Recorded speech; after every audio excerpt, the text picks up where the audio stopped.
Yeah, so this year I presented a late-breaking abstract. It was a phase 3 prospective study, a multi-center study, and it was looking at the safety, immunogenicity, and hemostatic efficacy of Rurioctocog alpha in pups less than 6 years of age.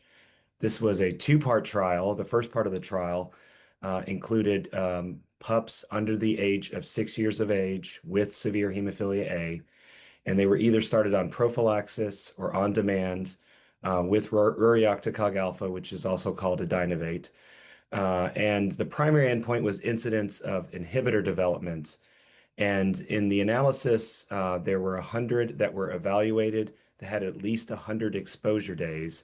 And of those 100 patients, only 11% developed an inhibitor, which is significantly lower than what was reported in other trials. 5 of those inhibitors were low titer and 6 were high titer inhibitors. And the average time to development of the inhibitor is about 7.6 exposure days, and nobody developed an inhibitor after 20 days. The efficacy was good. The average on-demand annualized bleed rate was about 2.3, and on prophylaxis, it was between 0.96 and 1.7, so very low. The response to bleeds was greater than 95%, reported as excellent or good.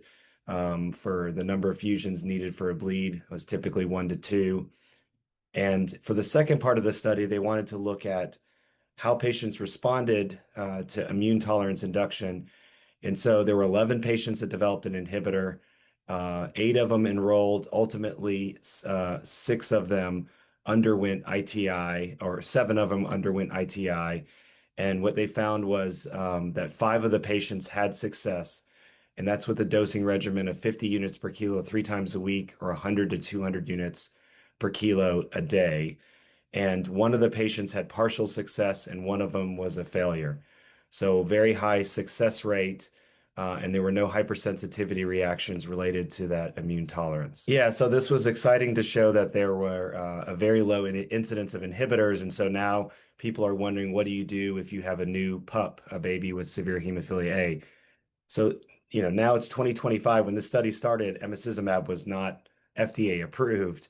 And so it's clearly changed. And so in the United States, you certainly will see patients continue to be started on emicizumab as a young child.